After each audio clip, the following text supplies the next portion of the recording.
السلام عليكم ورحمة الله. رمضان مبارك سعيد. اليوم غادي نقدم لكم بسطيلة باللوز وبالكراميل وبالدجاج.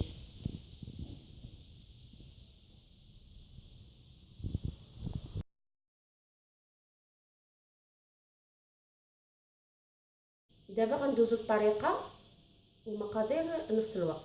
هنايا درت 5 ديال فصوص ديال الثومه مبشورين على هذا الشكل. ضفت معلقه صغيره ديال السمن ما يكونش حار شويه، وغادي نزيد عليه هنايا غنزيد معلقه صغيره ديال الخرقوم، نص معلقه ديال الابزار، معلقه تكون وافيه صغيره ديال السكنجبير، معلقه صغيره ديال القرفه، ومعلقه نص معلقه صغيره ديال البسبيسه وقرقله. هنايا درت معلقه صغيره ديال الملحه على حسب الذوق.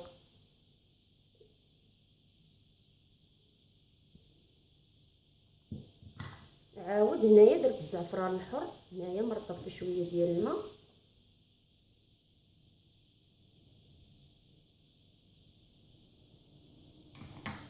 صافي غنمزج المقادير مزيان. واللي بغى يزيد عليهم شويه ديال الكوزه محكوكه يزيد.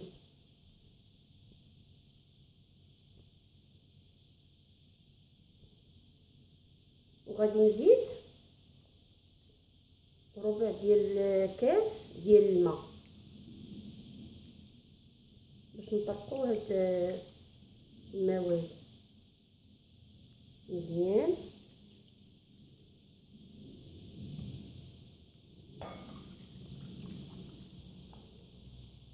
بهذا الشكل.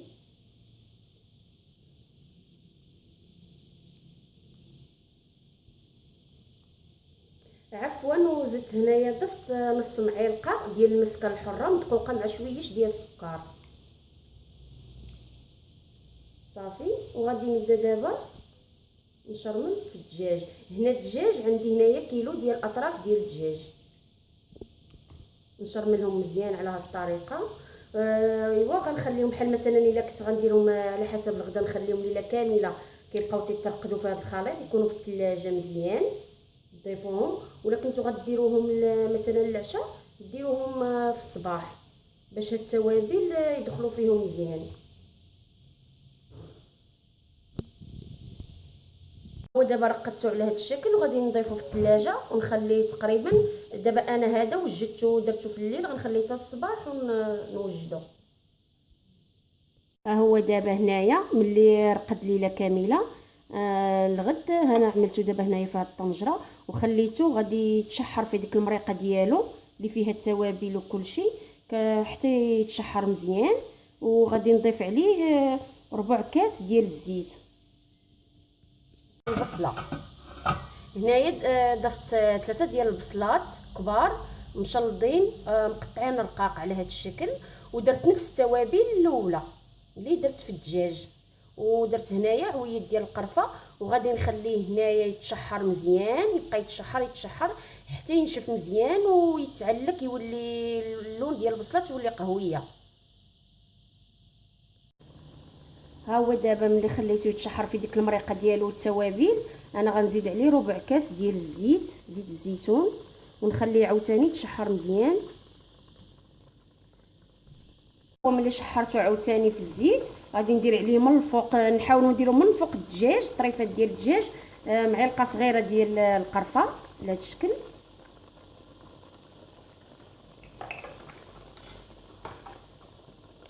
عاود 2 معالق كبار ديال السكر، وكنخليوه كنغطيوه ونخليوه حتى يذوب السكر فوق منه.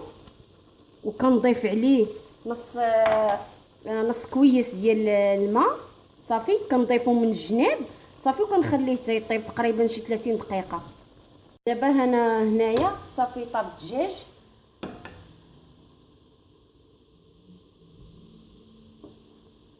حيدته من هاد المريقه ديالو وغادي نضيف على هاد المرقه هاد البصله هادي اللي تشحرات حتى تولي على هذا الشكل. غادي نضيفها دابا على هاد المريقه هذه ونخليها تزيد تشحر مزيان حتى تشرب هذيك المرقه كامله. وغادي الدجاج نفتو، ملي نفتو غنرجعوا فيه هاد المريقه هذه، هاد البصله هذه تشحر معاهم مزيان. دابا ها هي كما قلت لكم على البصله، ملي ضفتها على ديك المريقه خليتها حتى شربات مزيان وتعسلات بحال هذا الشكل، كتجي مدغمره وكتجي حتى اللون ديالها كيولي قهوي. دابا غادي نضيف عليها الدجاج، ها هو ملي فتتو مزيان غادي نضيفو على هاد البصيله.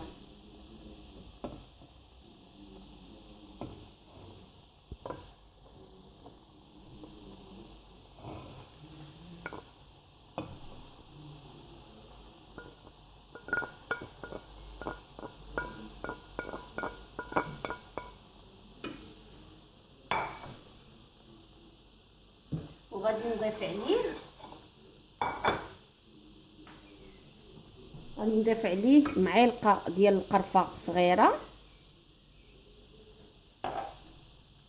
2 معالق ديال السكر،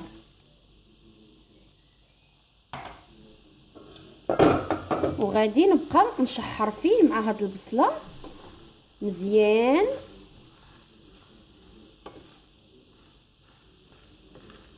حتى يدغمر حتى هو ويتلبس كامل بالبصله. ها هو كنبقى نشحر فيه مزيان حتى يتلبس كامل بالبصله وكيجي بحال ما هاد الشكل، كيجي مدغمر ومعلق. هنايا درت 250 غرام ديال اللوز، قليته وداك هرمشته على هاد الشكل، وزدت عليه 2 معالق ديال الكراميل حليب محلى، وغادي نمزجهم مع بعضياتهم. هنايا درت الورقه ديال التركيين، غادي نهز 2 وريقات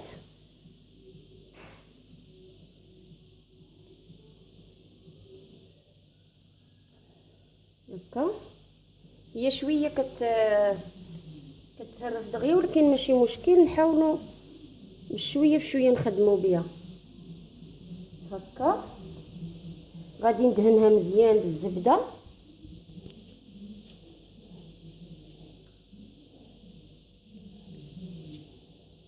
بهذا الشكل.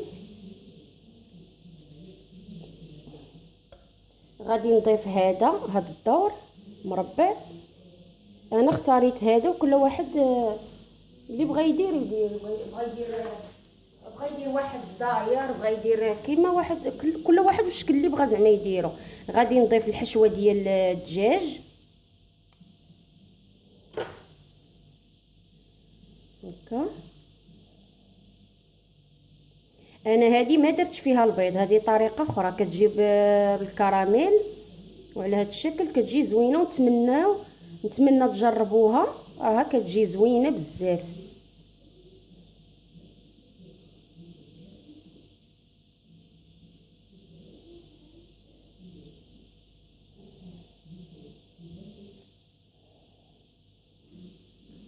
عاود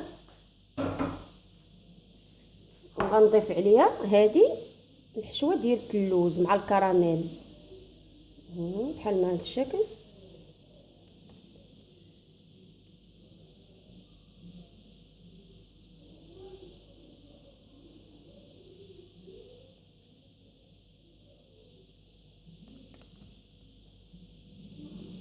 قياس اللي بغيتو ديال هذا اللوز من الفوق.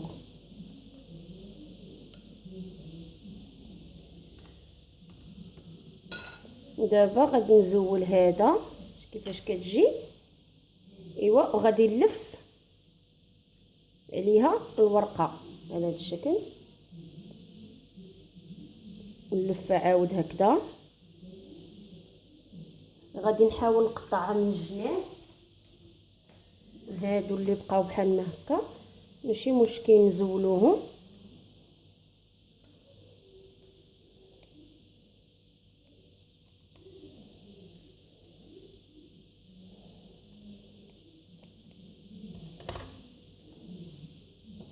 ندهنو هادو عاود ونلفها على هكا بهاد الطريقه،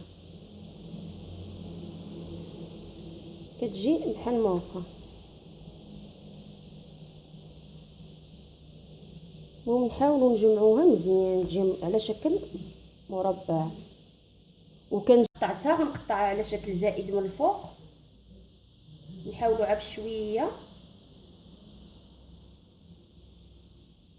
وغادي هاد الجنيبات ندير نفس الطريقه بحال هكا،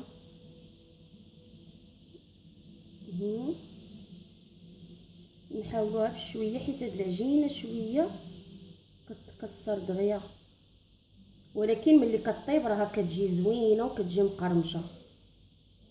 صراحه انا كتعجبني بزاف على الورقه ديال البسطيله، كتجي بحال هذا الشكل. صافي وغادي ندهنها